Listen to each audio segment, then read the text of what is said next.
So astrology, again, it's just like a natal chart, a person's life. It validates a lot of the trends that we are seeing right now.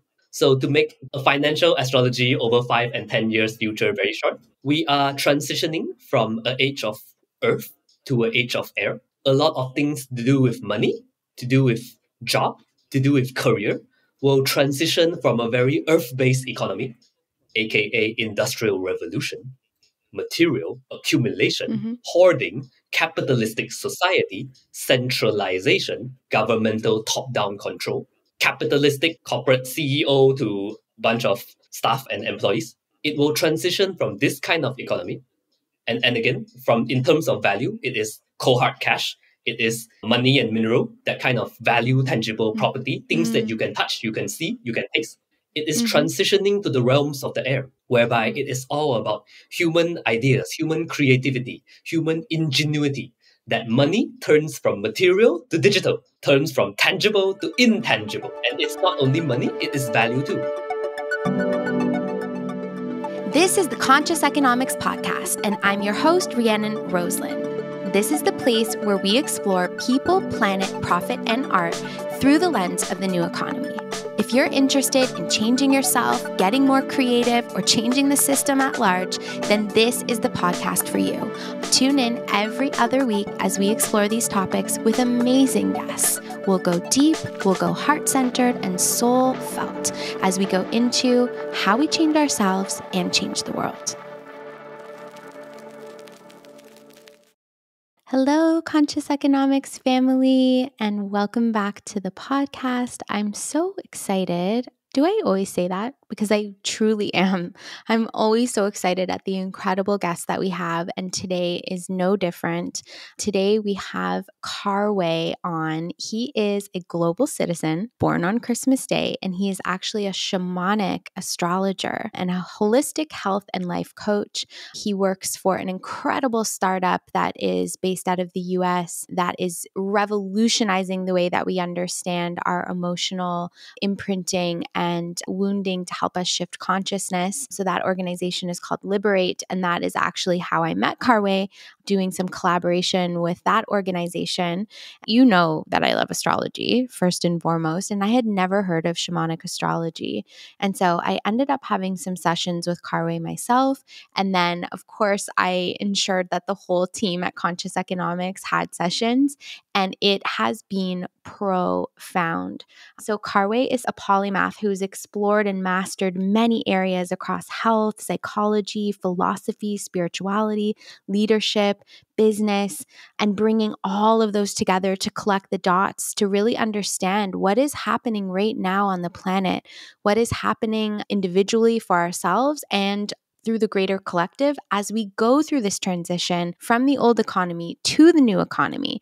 And so this is exactly what we talk about today. We explore economy, business, the future of work through the lens of astrology. And for those of you that are new to astrology or you're hesitating thinking, oh, this episode sounds too out there, too woo-woo, please, please, please give it a chance, because you will see that this is so much more than a traditional concept of understanding astrology, like through a newspaper and reading about a sun sign, a predictive astrology. This is deep cosmology. This is so fascinating beyond what we could even imagine. And Khar Wei, with his knowledge and his acumen around history and psychology and human behavior, he takes us on this fantastic journey. So do enjoy this incredible episode with Khar Wei, our in-house now shamanic astrologer.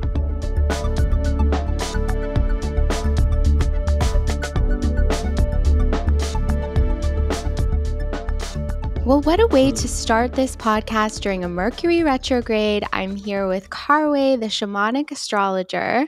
And of course, we already have how many technical glitches this morning. So it's such an honor to have you, Khar Wei. Just to give you a little context, I always start off the podcast by telling the guest why it is that I have asked you to be here.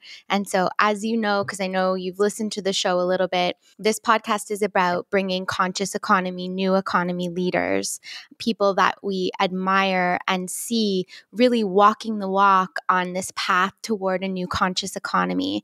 And I remember when I first met you, we were instantly connected and a friendship was born. And I admire you. I have learned so much from you. You have guided our team at Conscious Economics and our official in-house shamanic astrologer at this point. So it's just such an honor to have you here and for you to be able to share some of your story and wisdom with our listeners. So I hope that gives you some context. Oh, yes, that's oof. And likewise to you. Honored to be here. I wouldn't like this is a new feeling. Like, oh wow, I'm actually one of the guests in Conscious Economic Podcast. Like, I listen to the podcast. I love you. I love your work. I love the entire mission that you guys stand for. And we will see this interesting topic, the intersection between conscious economics and astrology.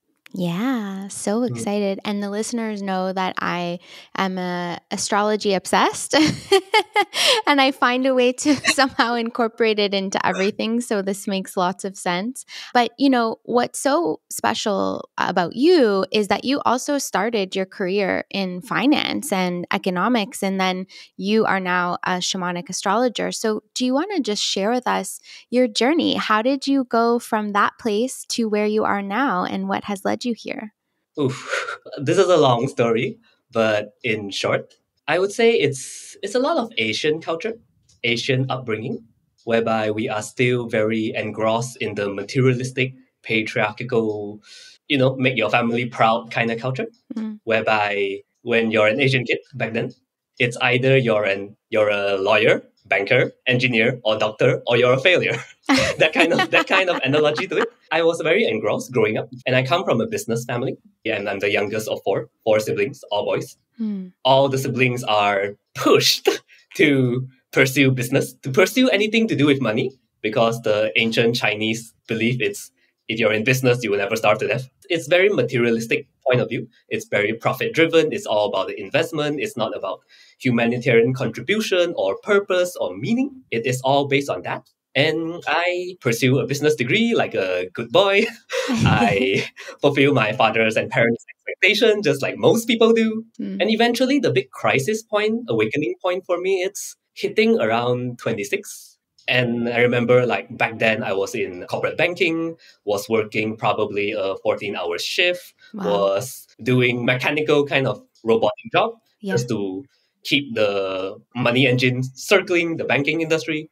So that really steeped into, do I really want to do this for the rest of my life? That kind of big existential question. And also during that time, my father is having a chronic illness.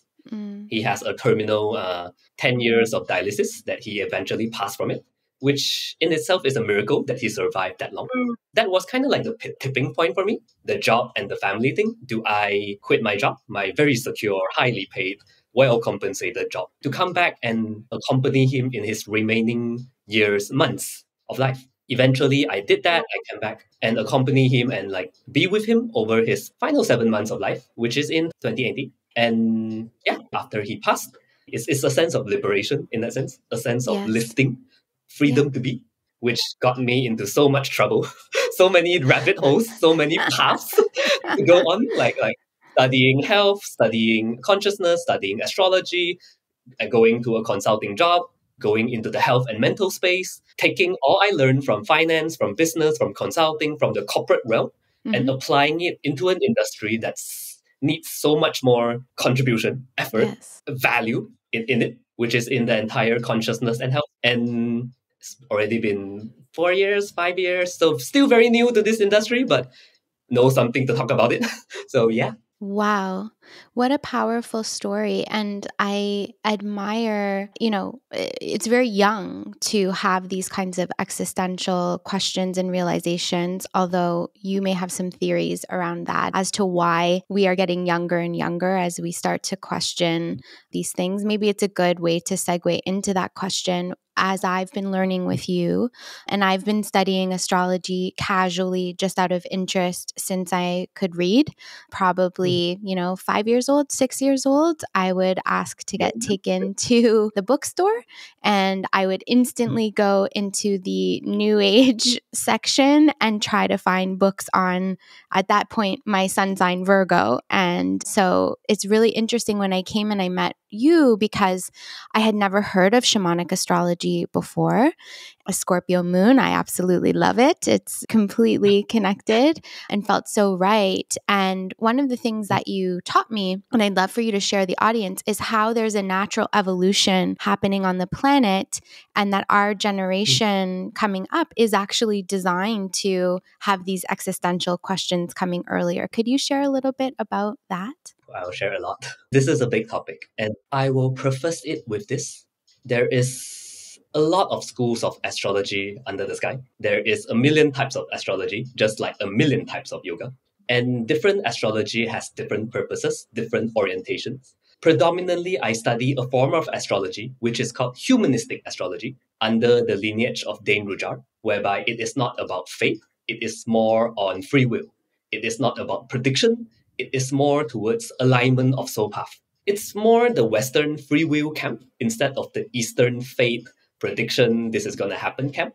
So it's not to say one is better on the other or one is right or wrong to the other. They both have different purposes. And choose your astrologer or diviner wisely. Which comes to this. So I come from a school of astrology called Turning of the Ages Astrology. The name itself, it's called Totems. Totems Astrology. Turning of the Ages Mystery School. It's interesting because we are so much more beyond an astrological school, although we promote ourselves as an astrological school. The key gems of totems is actually on cosmology and the entire cosmological history of humanity. How did humanity came to be? What is the story of humanity? Where did we come from? Where are we going? And what the hell is happening now? Which comes to this. My teacher, Daniel Jamario, always says that astrology is the highest of the lowest mysteries, is the highest of the lowest sciences, that literally by studying astrology, you can apply it on so many different realms and life topics that we will discuss today, including finance later. Yes. On a cosmological level, on a historical humanity evolutionary level, humanity goes through cycles of creation, change, and destruction. We have been through multiple extinctions before, and we will continuously be in multiple extinctions before. Mother Earth will continue to survive while the next human generation will go extinct and will thrive in a civilization.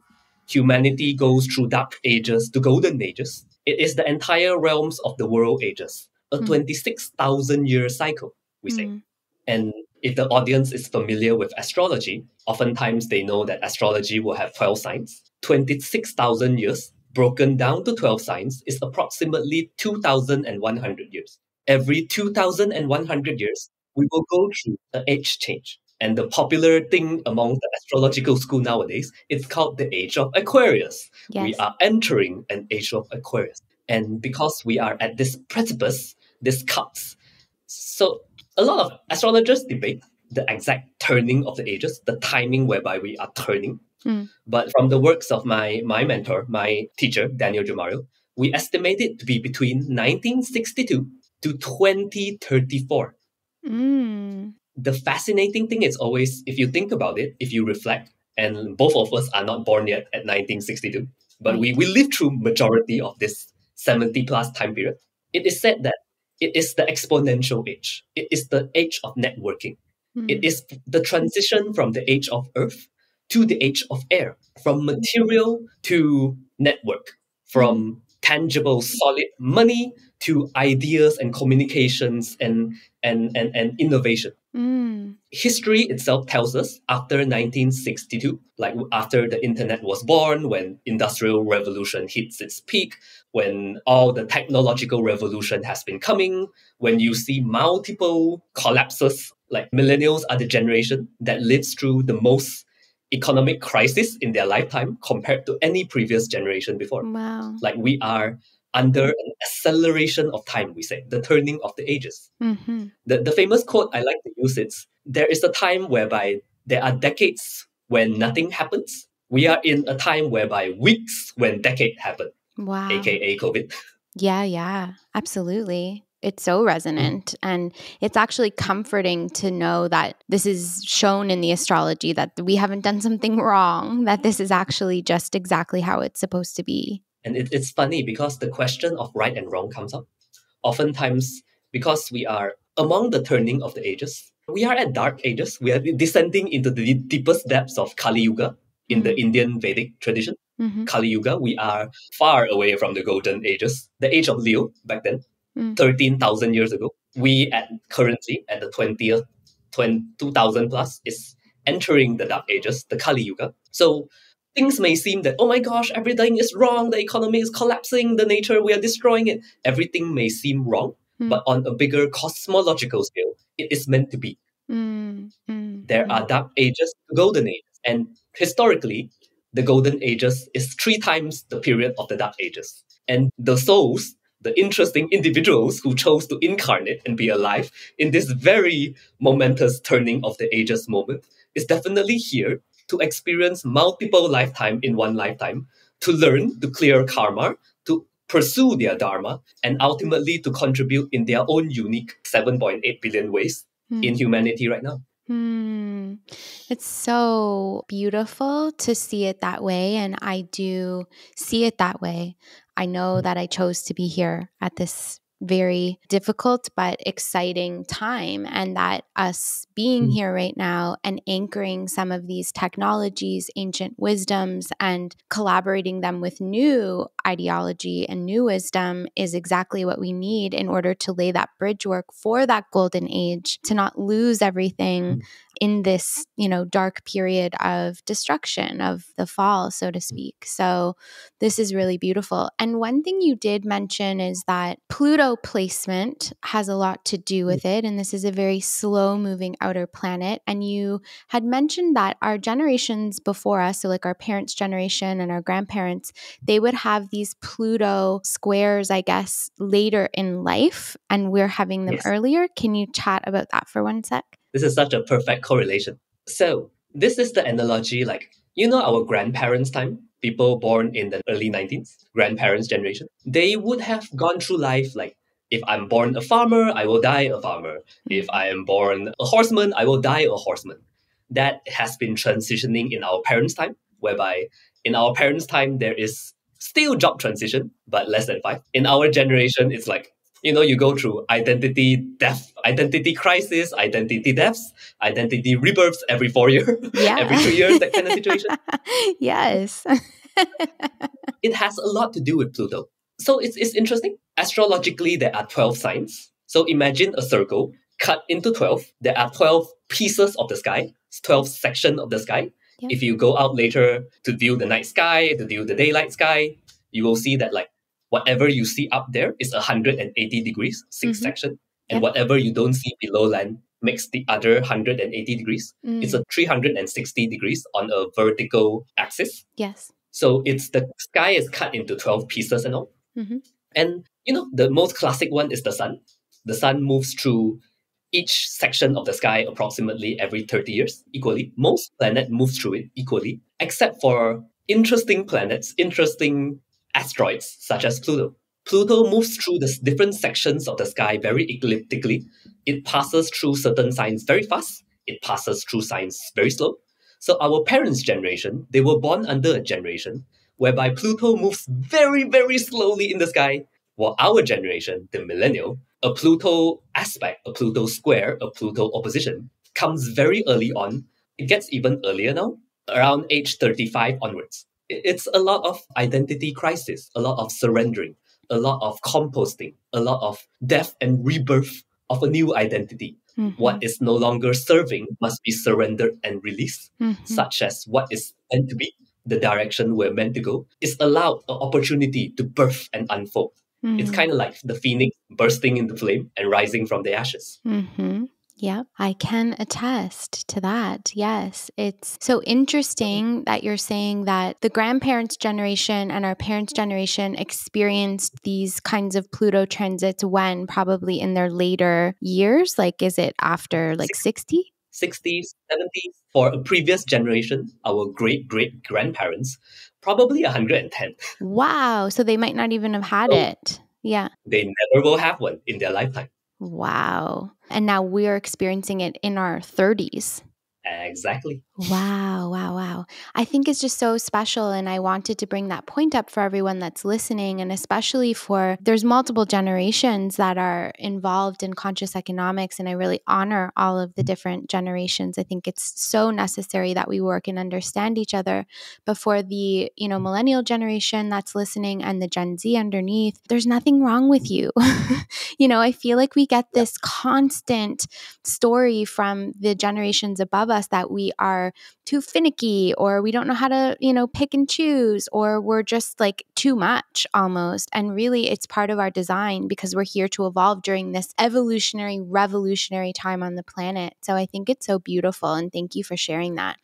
I want to go into practicality for a second. And I know that both of us love that. I know you're a Christmas baby with your Capricorn, born on Christmas Day. So if we get into that little Capricorn, how can astrology be useful for business? How can astrology be useful for those that are entrepreneurs running their business? How can we use it in a way that is practical and logical?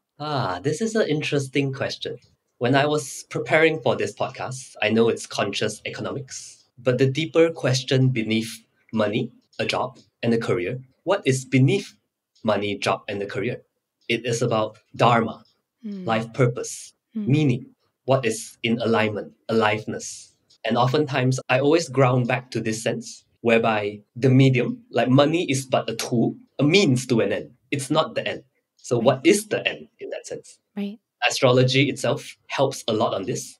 It helps a lot with self knowing, self acceptance, self understanding, self alignment, self authenticity, self transformation, self transcendence. Literally, it is a tool to know yourself so much on so many different lens of perception. We can apply it to life direction, we can apply it to the career, we can apply it to relation, we can apply it to health, we can apply to your approach to finance, we can apply it to parenting. It is so multifaceted, it is so flexibly adaptable, it offers so much interconnected wisdom to it all that it's fascinating on that level, that it's literally, it does not provide a fixed set of answer for people. It's not to say that, because you have this chart, that is deterministic. Because you have Virgo rising, therefore you're going to be a nun. That kind of analogy that some certain astrologers love to use, which Yeah. I really detest. And it is more on a set of intention, a set of instruction, a guideline to attune yourself into how would you take this set of instruction to manifest in your life. And oftentimes I always share with people, trust yourself, trust your body, trust your heart, trust your mind, trust your intuition. Oftentimes the astrologer, you better than any astrology, but astrology can give very interesting perspective to deepen down into. First and foremost, always trust yourself that you are on your path, and whether the astrological reading or consultation stirs something in you, and follow that bliss, as Joseph Campbell said. So, as folks are listening to this right now, some may be familiar with astrology, some may not. What we're saying here is that astrology provides this really beautiful blueprint to your life in all of these different intersections. And that absolutely, when we look at questions around business and, like you said, career and money, what we're really trying to see is, why are we here on the planet? How and why and what do we want to achieve and accomplish? And that those are present in the chart. Are there certain areas or planets that would help us to really understand, if we were interested in business and finance in particular, what areas or planets would you say are important to look to? So we will go by planet, sign, and houses. Okay. In the traditional order, planet, signs, and houses. Oftentimes in shamanic astrology. And this is interesting. It's among the financial and vocational astrology realm, different astrologers will have different take on how do you see vocation, livelihood, career, legacy. From a shamanic astrology perspective, we always say it's the path of the soul. From the moon to the rising, the ascendant, the rising, via the Mars or the Venus. Okay. Oftentimes, it's interesting, like any shamanic astrologer, we will ground every question in life back to what is your moon position, what is your Mars and Venus position, and what is your rising sign position. Mm. And because this is a career question, we will also blend the midheaven into the equation. So I would say that start off with these 5 planets. Mm-hmm. These 5 planets, what sign are they? What houses are they in? And what aspects do they have with one another? This will sound like rocket science for people who are who are not familiar with astrology, but trust me, we will go very slow. Mm-hmm. So oftentimes the moon is where we come from, where we are born, our innate mastery, what we are good at. That is how we get our sense of security. What in shamanic astrology, what we have done over a past lifetime, many multiple lifetime, born into this lifetime, having a PhD in your moon to use that PhD to pursue what you need, where you need to go, which is your Mars, your Venus, and your rising sign. Mm. Oftentimes, it's interesting, like vocation, moon definitely has something to play in it. But oftentimes, I'm a classic example. My moon is in Virgo. Oftentimes, Virgo is the sign of analysis, of discrimination. And analyst is a very good word. Analyst is a very good word for Virgo. In my early 20s, I was good at it. I automatically master it easily because I've done it through multiple lifetimes. And I pursue business, I pursue analysts, I pursue thinking, I pursue studying tremendously in my early 20s to come until a point whereby something is off. Like it's this is not fulfilling anymore. Actually, what do I want? Which is when I step into my Mars, Venus, and rising sign. And yeah, it kind of is like a trajectory arc whereby the Mars and the Venus for men and women, the famous John Gray book, Men Are From Mars, Women Are From Venus. Mm-hmm. It is not to say that because of men, purely Mars, because of women, purely feminine, purely Venus. Mm-hmm. We all have inner masculine and feminine within. The famous analogy I like to use, it's kind of like the pilot and the co-pilot Mm-hmm. driving the plane of the soul from where you come from to where you need to go. Mm-hmm. Depending on the signs of your Mars and your Venus, and each sign itself tells so much inclination, purpose, why they are here, what are they aligned, what are they drawn to, and what is the area that they will explore. And that itself is like, if you choose a vocation, a career, a business that is aligned to what you are meant to do anyway, every day is play instead of work. Right. That kind of situation. So just to take a pause there. So for those that are fresh, because I suspect some will be, you can get your astrology chart for free on the internet. Astro Cafe is an easy one. So you put in your birth details and it'll show you this chart. And then you look for where these planets are. So where your moon sign is, your Mars, your Venus, and your Mars and your Venus are like your co-pilots taking you, like Khar Wei's saying, to your final destination, which is your rising ascendant. And so for a career, if you are looking at the house placement and the sign placement of that Mars and Venus, and your career choice is actually reflective of those, then this is how work feels like play. This is how, you really feel aligned in your soul. So can you like give us an example of yours or something so we can kind of really understand what that feels like in an example? All right. Before I get to that, so the rising and the midheaven, the rising is the life purpose, the dharma, that who we are meant to be, whereas the midheaven, it's how we are meant to contribute to the world, the top part of the chart versus the eastern rising point of the chart. And oftentimes, if you know someone very close, who they are in public image and life is very different than who they are as a person on an equal one-to-one level. Yes. That is the difference between the ascendant and the midheaven. Okay. So on the most easy entry level, it is to look at the moon, Mars and Venus, your rising and the midheaven. What signs are those planets in or those points in? And particularly if they have to deal with the earth signs or the earth houses, which is the sign of Taurus, Virgo, or Capricorn, which I know, Rhiannon, your 2nd, 6th, and 10th house are the earth houses. It has a more traditional sense of career. embedded to it. Okay. I will explain the general before using my chart as a case study. So, for example, if people have a predominantly Earth chart to them, you and I both have predominantly Earth charts. Mm-hmm. I have a lot of Virgo and Capricorn. You have a lot of Virgo and Jupiter in Capricorn. That these type of Earth-oriented people are more oriented towards the field of money, the field of assets, the field of work, the field of career, the field of contribution. People who predominantly have predominantly Earth signs in their chart, again, Taurus, Virgo, and Capricorn, or they have a lot of the previously mentioned planet, Moon, Mars, Venus. Midheaven is definitely most likely in the 10th house. So Moon, Mars, Venus, or Sun. In either one of these houses, the second, the sixth, and the 10th houses, there is a heightened priority, a heightened focus in the realms of money, job, or career in this lifetime. Mm-hmm. And it's interesting because, Rhiannon, you have your entire Virgo stellium in the 10th house, Mm-hmm. which is very beautiful by itself. Like the way you show up in your career in the 10th house is through the lens of Virgo, the sign of Virgo. Mm-hmm. It is to do with purity, to do with consciousness, to do with ritual and ceremony, Mm-hmm. to do with inner introspection and inner purification. Mm-hmm. It is literally bringing a sense of divination and worship and consciousness to your entire career, whatever career you choose from the past to the future.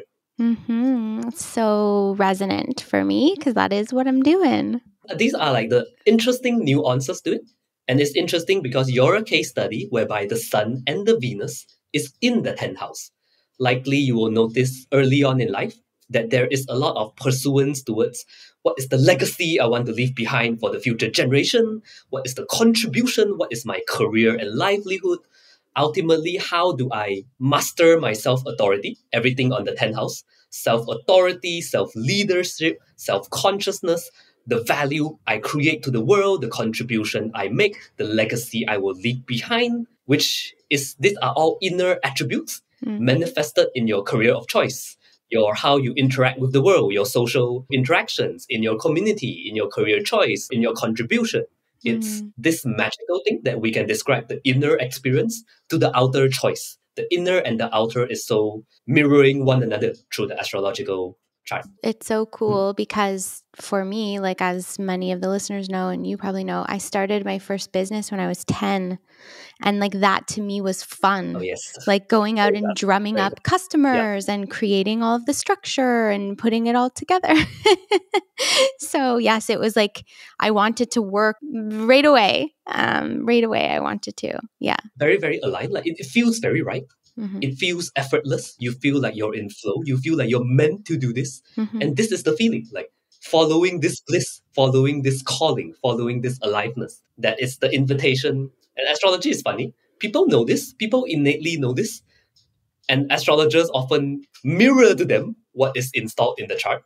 And they are given permission, validation, like finally an acknowledgement to really just be who they are beyond what the society tells them to be. I love that. So for listeners that are here with us right now and you're feeling like you're not in alignment in your career and you're feeling like something just doesn't feel right or it feels heavy or it feels forceful or like every Monday you have doom because you don't want to go, then ding, ding, ding, ding. It's time to look at your astrology chart and likely we will be able to confirm that, yeah, you're not in the space that you're supposed to be. And again, this is, I think, something that is a major subconscious belief that's been programmed into us that work has to be hard and that you have to endure and that it's difficult. And that is not true. That when you find your aligned work and calling, just like you said, you can earn, great money, you can make a great contribution, but it feels so good. It feels so in flow. And that is so new economy. That's our hope for all of us as we transition into this new age, that we can radically feel our true essence and dharmic contribution being aligned with the work that we do. So that's so, so cool. Ooh, a lot there. And the magical thing I always likely conscious economy, you guys definitely know and share this concept of ikigai before. Mm-hmm. Literally the entire four quadrant by the Japanese wisdom. And I will bring it up. So oftentimes it's the 4 quadrants to career: what the world needs, what you're good at, what you love, and what you can get paid for. Like, it's the new economy, the new conscious economy, especially after COVID, double up after COVID, whereby people are making a major career transition away from the 9 to 5, the desk job, the do I really do work this on this same job until I retire and I die, that kind of situation. It's really a new lens of perception, a mindset, a worldview. This entire framework of what the world needs, what you're good at, what do you love, and what can you get paid for. How do we integrate all of a yes for all of these 4 questions? And it needs not to be a direct answer. It takes years and years. Yes. Oftentimes, you and I can attest to the amount of years we slowly get here and to be very fulfilled at work. And it sustains us, livelihood, legacy. And the thing that struck me was, and this was transformatory when I first heard it back then in 2019. If you're familiar with Vishen Lakiani from Mind Valley, yes, the big talk that I hear is changing the consciousness of work. yes. We are undergoing a revolutionary shift in the consciousness of work. Yes. I recommend everyone to listen to that, to watch that video. It's life-changing for me. And the key essence of it is work was once a necessity for financial and material production. Work was once a job and a career.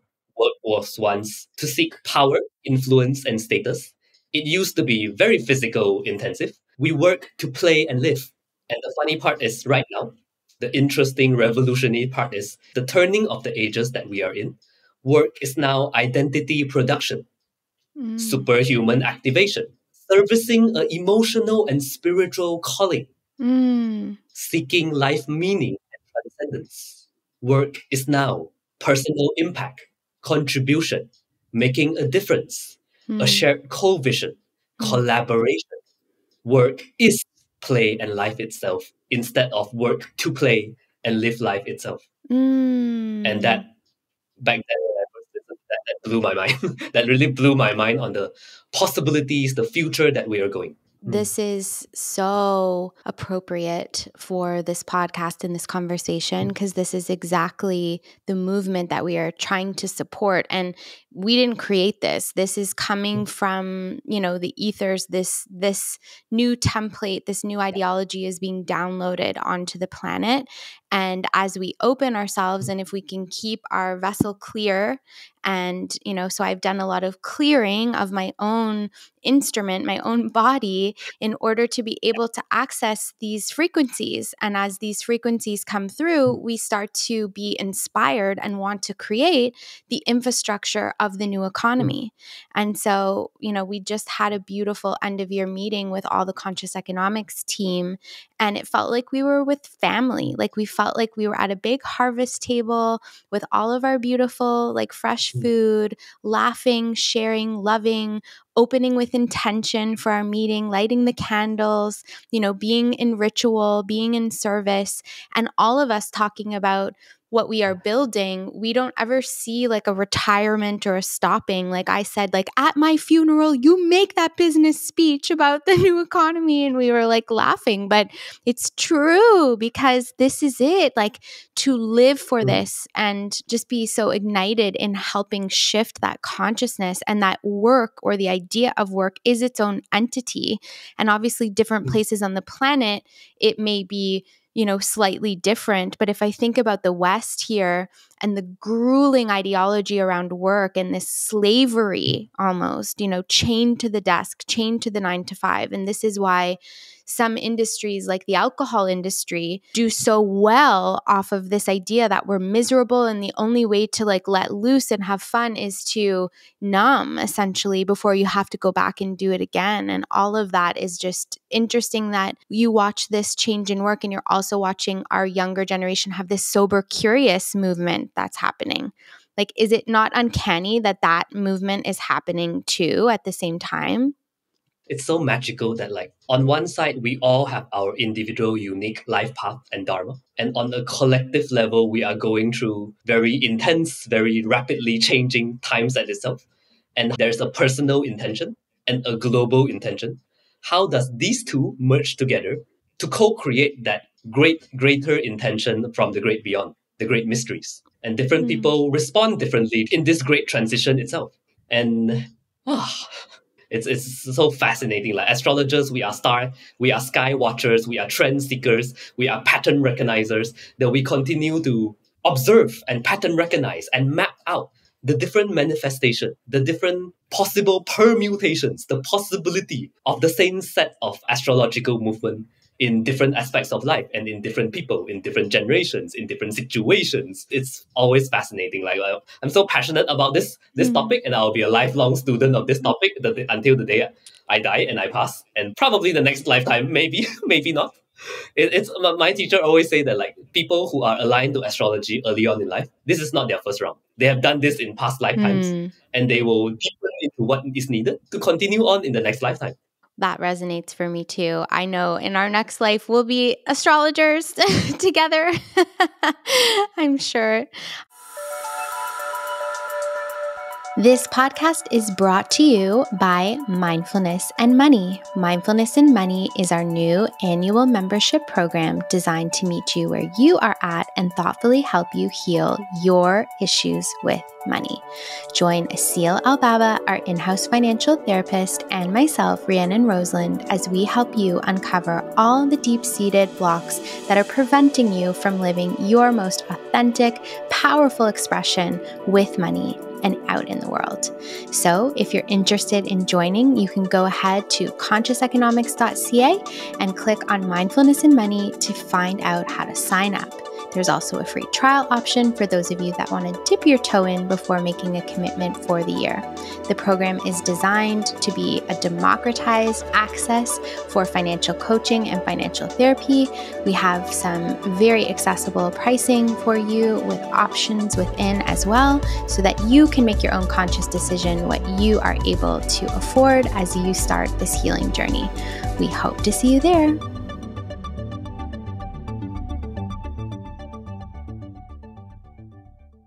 We have been talking, obviously, like just in this last piece that we're talking about, we are really talking about the future of work and what does the future look like around the consciousness of work. And the future of currency is also something that for me is downloading into this idea of, never mind a mono currency, like there's only one currency. I picture multiple currencies, and I don't just mean financial. So I picture microcurrencies, I picture digital currencies, cryptocurrencies, all of these things. But I also envision other things being currency, like health and well-being, like art and creativity, like emotional intelligence, all being currencies that we will use in this new future economy.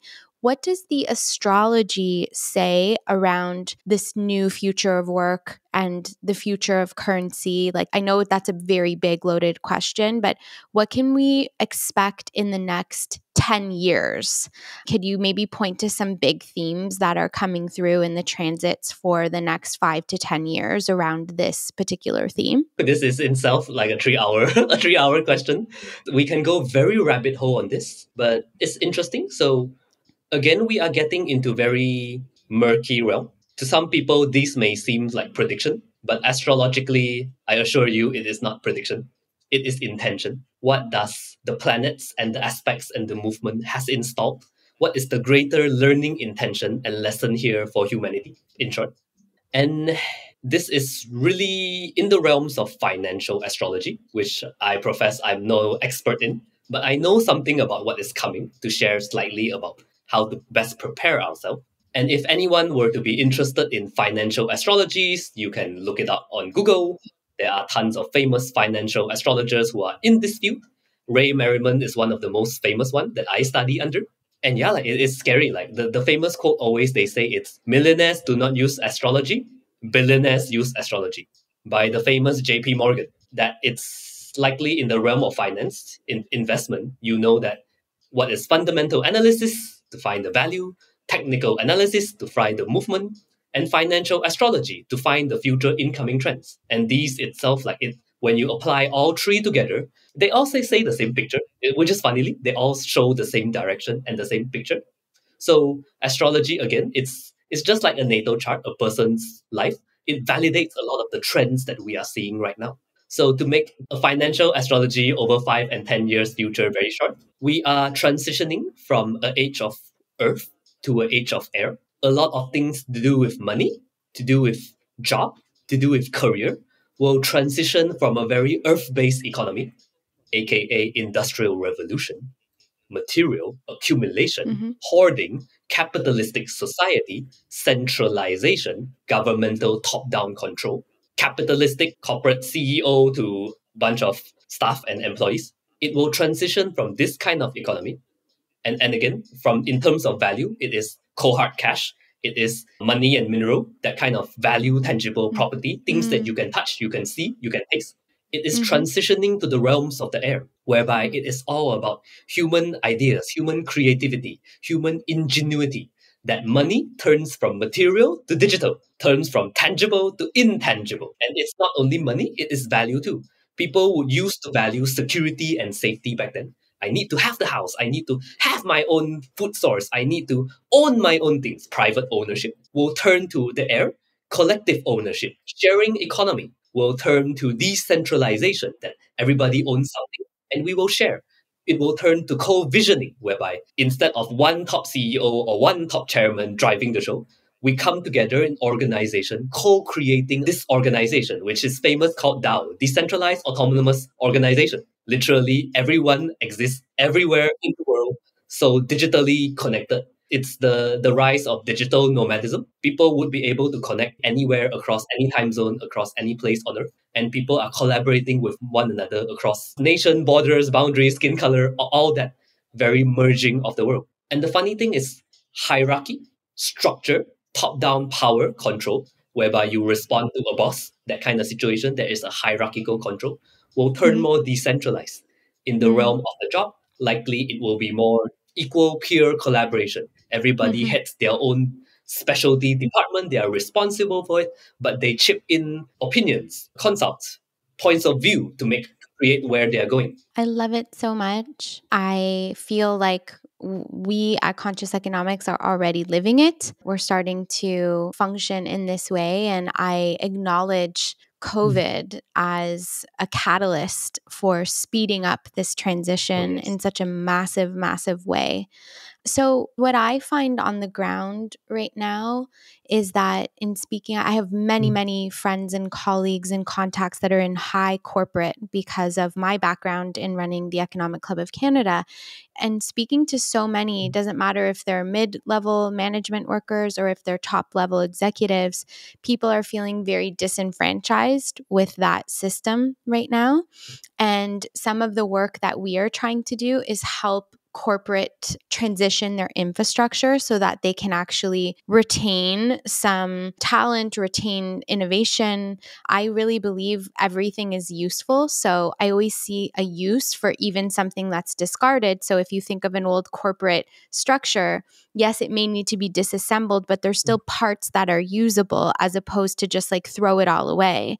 Is that something that you can see? I know with Pluto moving out of Capricorn, this is even more so, right? Because we think of Capricorn as that government institution, as all of the major associations. So with that transition, do you see that it's still going to be possible for these organizations to still exist, but just to change and evolve, or will they not even exist as we know them? The answers lie in the question itself. You choose to transform, else you will likely be obsolete. The interesting thing about this transition is corporates have been going bankrupt, jobs have been going obsolescence, value has been shifting throughout time itself. We have gone through this a lot of times. And the resilience of the human spirit, the adaptability, the potential, the aliveness of it all, it may seem like a lot of doom and gloom of AI, whereby people have hyperactive concerns and fear out of what the unknown that is about to come. But anyone who is living right now, especially millennials or Gen Z, younger, that they will get in their entire lifetime to see the most pivotal shift. So to recap back, anyone alive now, doesn't matter their generation, has not seen such a big transition that is about to come between 2020 to 2030. It is literally the final 10 years of the turning of the ages. It is the shift from earth to air, whereby life will seem very, very, very different if you look back to 2023 when you're at 2030. Wow. The way we conduct business, the way we communicate, the way we interact, the way we exchange value will seem very, very different from what is about to come, especially in the next few years when Pluto permanently implants itself in Aquarius. Yes. I mean, for me, my whole body is like buzzing. Like, I'm excited about that because it also, just to say, like, it's so much has to change. Like, this is not functional. Hello. Like, it's not functional anymore. And that's what we see correlated with like mental health issues, addiction issues, sickness, sadness, depression, destruction of the planet. Like, it's clearly time for us to evolve. But with that said, and I know shamanic astrology is very careful not to vilify planets or certain movements, but everything does sort of have its light and shadow side. Are there some shadow or like gentle warnings around some of the pieces that we have to be mindful of? Because this sounds great, like all of the like digital nomad, and it's a more collective co-creation instead of traditional hierarchy. Like, I'm wagging my tail at all of those things, but what are some of the difficult things that we might want to be aware of as well during this next shift between now and 2030? The light and the shadow question. Very beautiful. And there's so many things. We are just merely zooming into one but many aspects that is coming up over the next 10 years. The biggest being Pluto shifting into Aquarius. It happens every 240 years. Pluto shifts a sign every 20 years. Some faster, some slower, as we shared before. But every 240 years, it will come back to the same sign, which right now, we are having that shift right now into Aquarius. And funnily, a little bit of world history.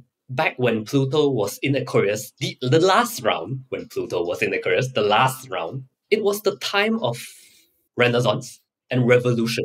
It was around the period of the French Renaissance. Yes. And a major time whereby major technological innovation and revolution comes. Again, these two statements itself points towards technological innovation, and it points towards potential global conflict, potential uprising, potential propaganda and revolution that is happening either in one country itself or amongst country. We yet to witness what is about to come. But the light and the shadow, which is the sign of Aquarius, is in focus right now. The sign of Aquarius, the light is always higher consciousness, detachment, higher truth, seeking the edge of consciousness itself. Spirituality, like a lot of the realms of spirituality, will turn more mainstream. People will be more open to seeking truth itself. What does it mean to be there? And the more famous thing, which is the shadow of Aquarius that people talk about, the shadow of Aquarius is oftentimes disconnection from the human reality.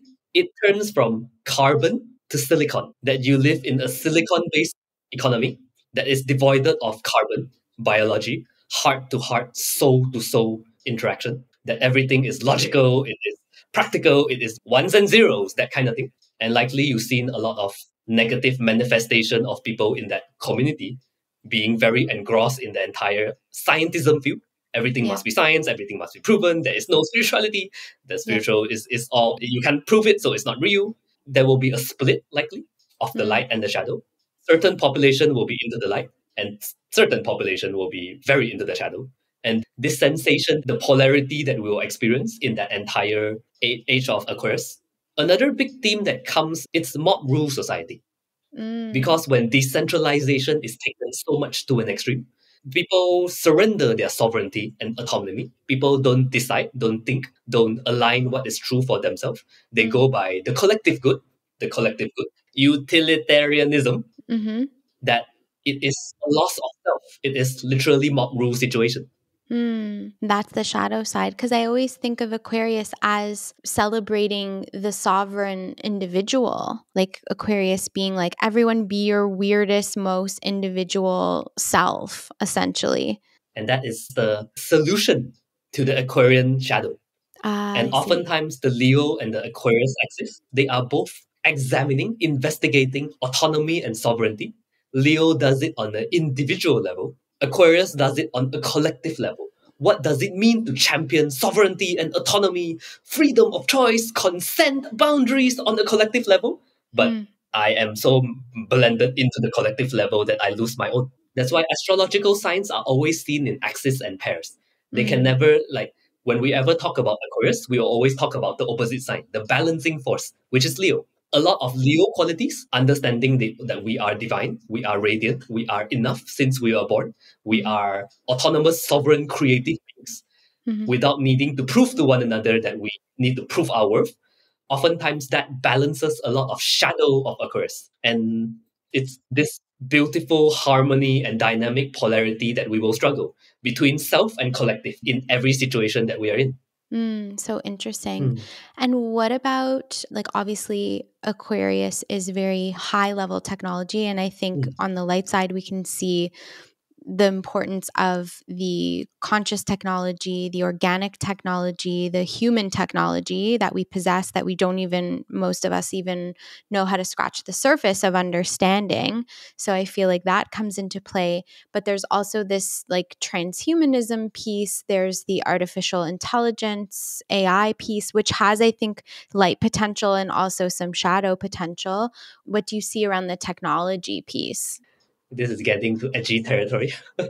And I will profess my biases. Okay. I'll profess my biases. I'm very carbon instead of silicon. Yes. I'm very biology instead of technology. I believe that technology, AI, quantum computing, same as money, is but a tool to move human evolution and embodiment forward. So you nail it like very beautifully, because it's the consciousness behind the technology.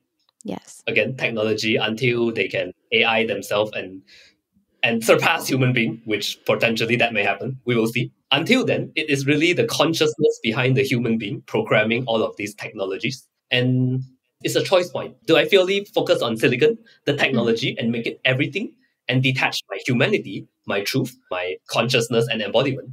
Or do I double down on consciousness, our individual dharma, our individual authenticity, our individual truth, and utilize technology or money or communication or the network, but a means towards that goal?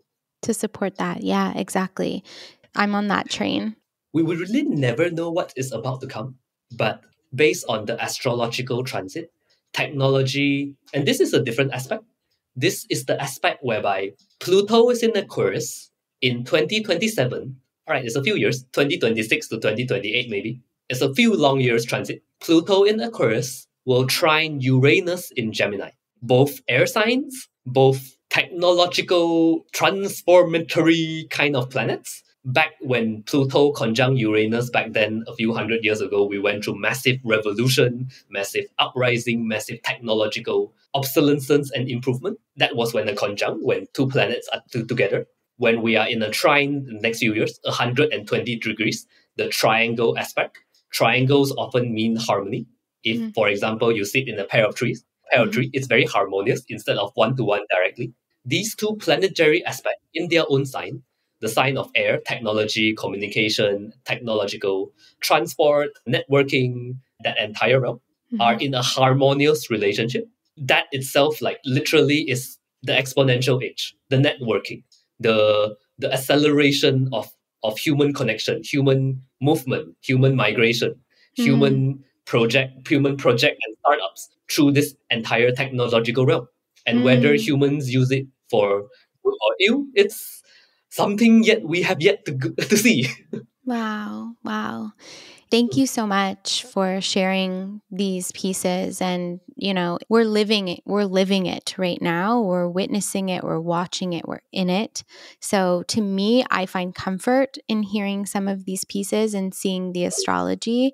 It makes it feel, I don't know what the word is, but it just feels a little bit more settled, that we know that this is actually the way it's supposed to be right now. It's supposed to feel like we're in this transition. We're supposed to be questioning everything right now.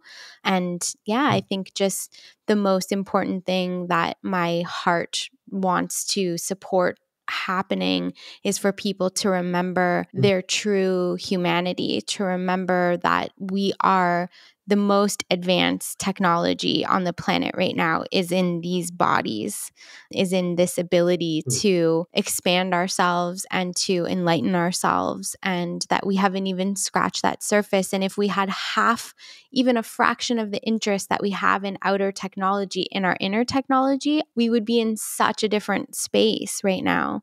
So I think that that is just so imperative that we don't outpace the outer technology to the inner technology. That's the shadow opportunity that I think is very scary. And we are already in a spot where there's an imbalance there right now with just the pace of the outer technology and where many of the collective are at in the inner technology. We have some catch-up work to do. Well, hopefully and luckily with the grace of the speedy Aquarius, it'll be quick and we can use some of the network and technology to advance it. So that is really exciting. I love this, Khar Wei. Thank you so much for this amazing, amazing conversation. I think because there's so much unfolding and happening, if you're open to it, I'd love to kind of have you back again and keep doing some updates for our audience as people learn. And so where would you recommend people to go if they are hearing this right now and they're just so interested in learning more? Where would you direct them? And also, how do they get in touch with you if they want to do a personal reading for themselves? All right. So we are very blessed in the age of air we are in right now. A lot of contents are freely available online right now. I can name drop a few interesting ones that was pivotal in my learning journey. So in terms of astrology, there are a lot of astrologers outside. So I first and foremost always share the Turning of the Ages Mystery School, Totems. Totems with Daniel Gemario as the founder. He will help a lot on understanding the spiritual side of astrology. What is our life dharma? What are we meant to do and be here? And oftentimes the great introductory resource, he has tons of free YouTube videos filmed online. The great introductory resource is the app called The Pattern. Yes. Everyone should have it. Yes. Call all your friends and your family members to download it. Everyone. It is really a tool for everyone. Like it's an app by my teacher. He offloaded his brain into the app. It's non-astrological. It is written so that the normal human being, in plain English, in short, can understand it. Non-astrological woo-woo, like what we're saying. That it stirs something in people. That is a helpful starting point. And if that interests a lot of people to know deeper, go down to the free YouTube videos, go down to his book. He only has two, which is... It changed my life. The book changed my life, literally, at age 28. His books, his video, his content, those are very good starting points into a spiritual, non-predictive, non-fated view of astrology. The empowerment instead of the disempowerment type of astrology. As for vocation, Judith Hill is always a good person to go to. Judith Hill, again, all the astrologers I'm sharing are like 60, 70 years old, elders, conscious. Yes. People in their field over 40, 30 years. Judith Hill is a very good person to look for vocational astrology. Okay. What career am I meant to do? As for business and financial astrology, Ray Merriman is a very good person to go down on. And again, the nature of technology and decentralization now, by Googling their name, you will find tons of resource and materials and even their own school to sink your teeth into if you're interested. Wow. So those are the general first recommendation that I recommend to. And again, there's a lot of young and upcoming astrologers among the millennial generation right now. If the old people are not your cup of tea, again, there are tons of younger generation with that younger sense of language, no communication barrier that you can choose to explore. The astrology podcast, classic one by Chris Bannon. Everyone should know it. Like, it's really modern astrology, nightlight astrology. And the name is Adam Allen Bass.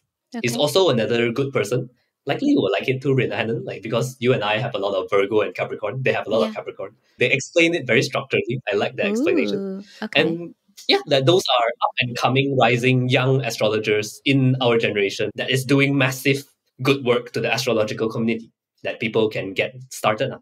Thank you so much for those recommendations. And where can people find you? And what is your specialty? Because you have specific specialty. So if you want to share that. I currently do not have a podcast or a YouTube channel yet. People have been asking me for it, but for personal reasons, I haven't delved into that realms.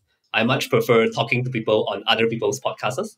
But people can find me through my website, Predominantly, my website is the best place to find me.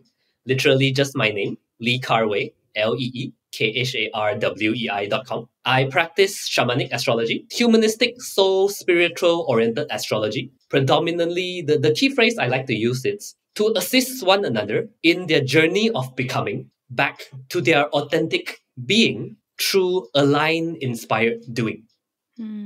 Literally, there is a blueprint set for each of us, the astrological blueprint, and it is my role here to assist people, to help people gain a sense of self-awareness, self-knowing, self-acceptance, self-compassion, self-alignment, self-transcendence towards where they need to be it in their self, in relationship, in the times that they're in, the age and the time that they're in parenting, and in health.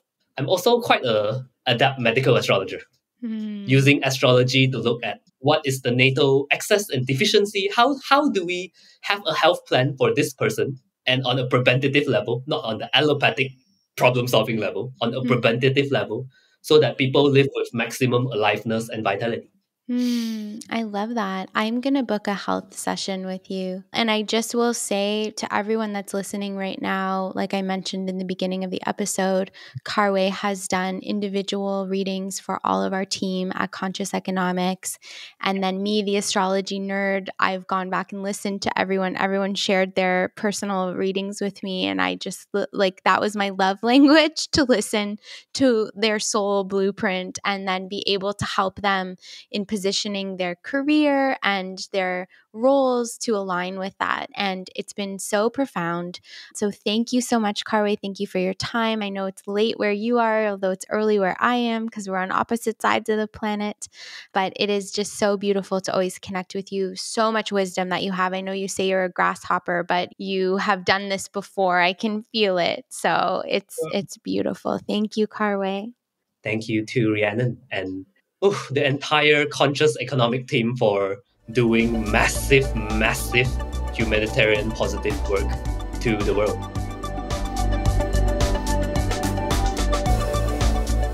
Well, I hope you enjoyed that episode as much as I did. And for those of you that are interested in learning more, we'll try to put some of those resources that were mentioned in the show notes. I also invite all of you to definitely go to consciouseconomics.ca, check out some of the offerings that we have available. We are running our cohort of mindfulness and money for those of you that are ready to dive into really healing your relationship with money. So please, check it out. Thank you so much for listening, and we hope to see you again next time on the Conscious Economics podcast. Bye for now.